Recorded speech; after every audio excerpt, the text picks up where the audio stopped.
पवित्र वेद प्रमाण कर रहे हैं कि वो पूर्ण परमात्मा ऊपर तीसरे मुक्ति धाम में, क्योंकि एक धाम, धाम कहो, लोक कहो, अक्षेत्र बोलो, एक तो 21 ब्रह्मांड का अक्षेत्र है, धाम है ये ब्रह्म का। एक 7 संख ब्रह्मांड का क्षेत्र है परब्रह्म का, जिसे अक्षर पुरुष भी बोलते हैं। और तीसरा जो अक्षेत्र है वो सतलोक है, जो मुक्ति धाम है, पूर्ण मोक्ष स्थान है। तो वो परमात्मा उस तीसरे मुक्ति धाम में अर्थात सतलोक में विराजमान है और तेजो में शरीर युक्त है। और वहां से चलकर वो परमात्मा अपनी प्यारी आत्माओं को यहाँ काल के लोक में आकर के मिलते हैं और फिर अपने तत्व ज्ञान से उन्हें परिचित कराते हैं, अपनी समर्थता से उन प्यारी आत्माओं को परिचित कराते हैं और सतलोक तथा ऊपर के सब ब्रह्मांडों को दिखा करके वे अपना साक्षी बनाते हैं। उनमें से कौन कौन हैं? आदरणीय धर्मदास साहिब जी, आदरणीय मलुकदास साहिब जी, आदरणीय दादूदास साहिब जी, आदरणीय संत गरीबदास साहिब जी, हरियाणा के अंदर जो जिला झज्जर गांव छुडानी में हुए हैं वो संत गरीबदास जी, आदरणीय गरीबदास साहिब जी, आदरणीय नानक साहिब जी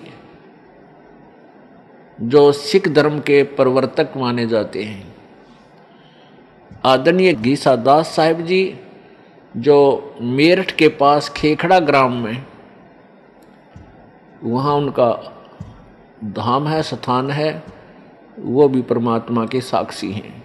और आदरणीय महर्षि रामानंद जी, ये भी परमात्मा, बनारस वाले, ये भी परमेश्वर के साक्षी हैं। इन्होंने परमात्मा को साक्षात देखा।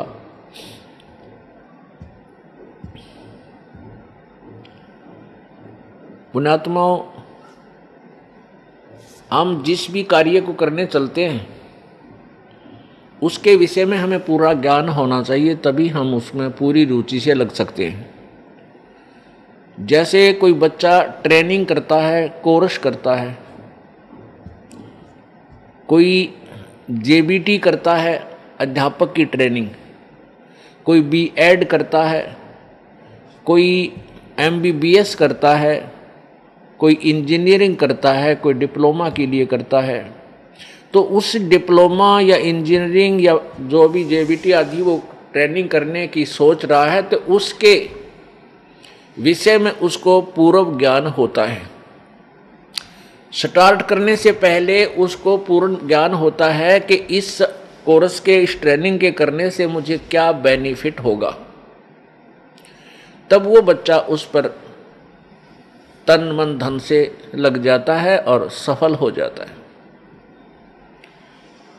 इसी प्रकार हमने अपने आध्यात्मिक कोर्स को, आध्यात्मिक ट्रेनिंग को सिलेक्ट करने से पहले ये सोचना होगा, विचार करना होगा कि जिस भक्ति क्रिया को, जिस भक्ति साधना को मैं करने जा रहा हूँ, स्टार्ट कर रहा हूँ, इससे मुझे क्या लाभ होगा। तब उसको स्टार्ट करना चाहिए। अभी तक हमें यही नहीं पता था कि कौन भगवान है, और जिनको हम पूर्ण परमेश्वर मानते थे वो उनकी स्थिति वास्तव में क्या है।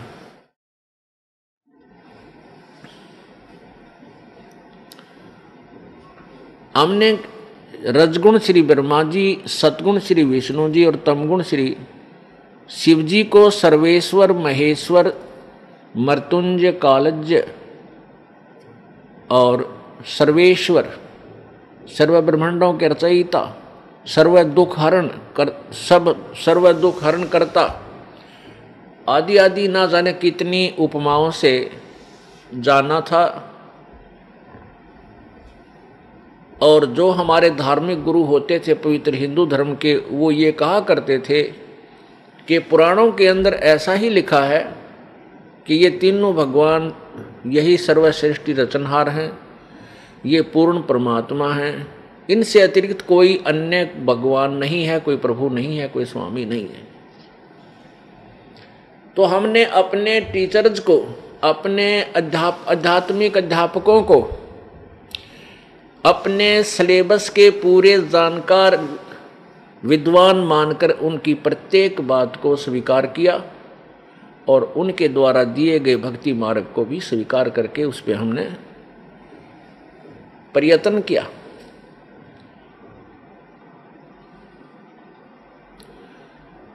तो उसका प्रतिफल क्या रहा कि मानव समाज में गिरावट आती ही चली गई। न कोई समाज सुधार हुआ, न कोई हाहाकार मिटा, और न ही ये चोरी ठगी आदि का कोई त्रुटि कमी नहीं आई। क्यों नहीं आई? क्योंकि हम परमात्मा के गुणों में बहुत कुछ सुना करते थे।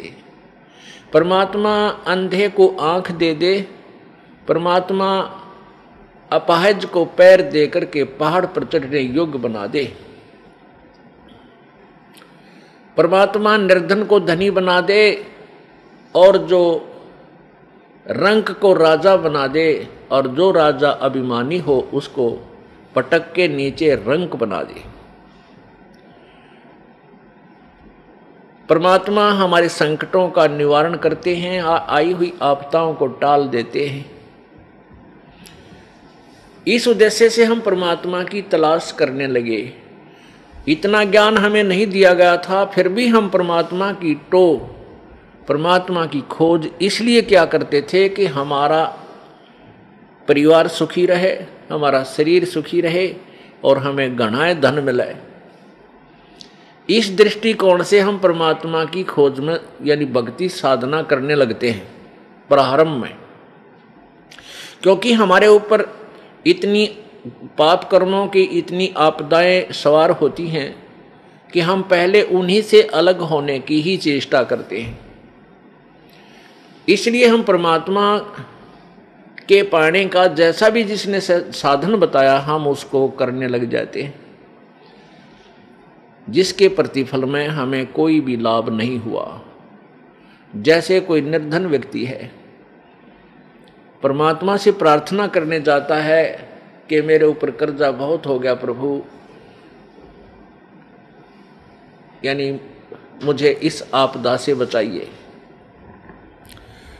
अब जिस संत, क्योंकि परमात्मा की प्राप्ति का साधन, परमात्मा की खोज किसी संत के बताए अनुसार ही होती है।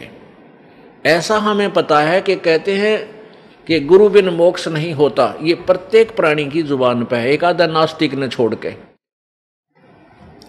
तो इसलिए हम संतों के पास जाते हैं कि हे गुरुवर, हमें ऐसा साधन बताइए जिससे मेरा परिवार सुखी हो, मेरे ऊपर आई हुई आपदा टले, मेरा रोजगार ठीक बने। अब उस गुरुजी ने जो भी क्रिया बताई आप जी ने खूब की, लेकिन ऑल इन वेन, यानी सब निष्फल रही। फिर वो दुखी व्यक्ति जिसके ऊपर कोई ऐसी आपदा है, यानी वित्तीय हालत खस्ता है, जिसकी धनवान नहीं है, निर्धन हो गया, गरीब है, और उधर से कई समस्याएं उसके ऊपर आ पड़ी हैं, तो वो भगवान से राहत लेने गया था, वहां तो मिली नहीं। फिर वो क्या करता है? फिर चोरी ठगी जेब काटने लग जाता है। वो सोचता है कि मैं ऐसे धनवान बन जाऊंगा, या उसकी महाभूल है। यदि चोरी करने वाला और ठगी करने वाला यदि धनवान हो तो फिर कोई भी काम ना करे, वो उसकी जेब काट ले, वो उसकी काट ले जो धनी होता है। ऐसे नहीं हो सकते, ये तो घोर पाप उसके ओर रखा जाता है। जब हम परमात्मा की पावर से, परमात्मा की के से जुड़ जाएंगे, परमात्मा की पावर हमारे अंदर आवेगी, फिर वो परमेश्वर की पावर जो है हमारे कार्यों को बहुत ही स्पीड से चलावेगी। जैसे हम पहले हाथ से पंखा करते थे, गर्मी से बचने के लिए हैंड फैन होते थे,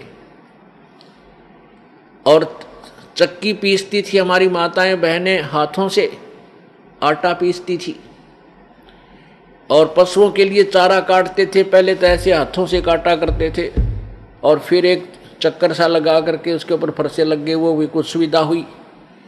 और इस तरह हम कार्य किया करते थे। 2 घंटे चक्की पीसा करती थी माताएं, और 4 सेर 4 किलो आटा मुश्किल से पिसा करता। पसीनम पसीना, हाथा में छाले पड़ जाया करते थे। और फिर जब हमें पता चला कि ये विद्युत तैयार हुई, विद्युत की खोज हुई, ये पदार्थ तो पहले ही थे पर खोज लिया अब वैज्ञानिकों ने, या बिजली बन गई। इस बिजली से ऐसे यंत्र बना लिए कि एक बार स्विच ऑन कर दिया और चक्की अपने आप खखाट उठा देती है, और 1 घंटे में बड़ी बड़ी चक्कियाँ होगी, मनमाना 20-20 मन, यानी 5-5, 6-6 क्विंटल 1 घंटे में पीस डालती हैं। और घरेलू चक्कियाँ भी 1 घंटे में जो है लगभग 1 मन गेहूं को पीस देती है, कणक को। ऐसे ही ये पशुओं का चारा काटते थे हाथों से, अब ऐसे यंत्र बन गए, बिजली से, पावर से चलते हैं, और cut cut cut cut cut cut करके 1 घंटे में मनमाना 50 पशुओं का चारा काट कर न्यारा रखते। तो पुण्यात्मा, उस पावर ने, जो हम हाथ से कार्य करते थे, उससे हम कितना करते थे, और उस बिजली की पावर ने कितना स्पीड से कर दिया उस कार्य को। इसी प्रकार जब हमें परमेश्वर की पावर मिल जाएगी, हमारे सभी रुके हुए कार्य इतनी स्पीड से और बहुत आसानी से हो जाया करेंगे। इसलिए परमात्मा की हम तलाश किया करते थे। तो हम कहाँ जाते रहे? उन संतों के पास चले गए जिनके पास ईश्वरीय पावर नहीं थी। वो संत खाली खोखा थे, ऊपर बोर्ड लगा रखा था पावर हाउस, और अंदर गाड़ रखे थे कीकर के खुट्टे लठ, और उनका तार बांध के लिख रहे थे पावर हाउस। कहने का भाव ये है कि वे स्वयं परमात्मा से कनेक्टेड नहीं थे, वो ईश्वरीय पावर से संबंधित नहीं थे, कनेक्टेड नहीं थे, और अन्य अपने उपभोक्ताओं को यानी शिष्यों को मूर्ख बनाए हुए थे कि ले जाओ नाम और तुम्हारे हो जाएंगे काम। नहीं हो सकते। अब उन भोली आत्माओं ने, शिष्यों ने अपने गुरुदेव को पावर हाउस मान के उससे कनेक्शन ले रखे, और कोई 20 वर्ष से चिपका हुआ है, कोई 25 वर्ष से, कोई 30 वर्ष से, कोई 15 वर्ष से, कोई 5 वर्ष से, और सबकी दुर्गति हो रही है, डाउनफॉल हो रहा है उनकी हर स्थिति में। पुण्यात्मा, परमात्मा की तलाश वही पुण्यात्मा विशेषकर करते हैं जो पूर्व जन्म में परमात्मा की भक्ति किए हुए हैं। उनके अंदर वो कसक विद्यमान रहती है, वो भगवान की भक्ति के बिना रह नहीं सकते। भले ही उनको ज्ञान नहीं है तो कोई ना कोई उन्होंने अपना कोई सहारा अपनाया है, कोई व्रत रखता है, कोई जय गणेश देवा जी की आरती गा के संतुष्ट है, कोई ओम जय जगदीश हरे स्वामी जय जगदीश हरे, या कोई एक ये बनावटी गायत्री मंत्र बना रखा है ओम भूर्भुवः स्वः तत्सवितुर। इसको ये बनावटी क्यों कहा? वैसे तो ये पवित्र यजुर्वेद के अध्याय नंबर 36 का मंत्र नंबर 3 है, लेकिन उसमें ओम मंत्र नहीं है।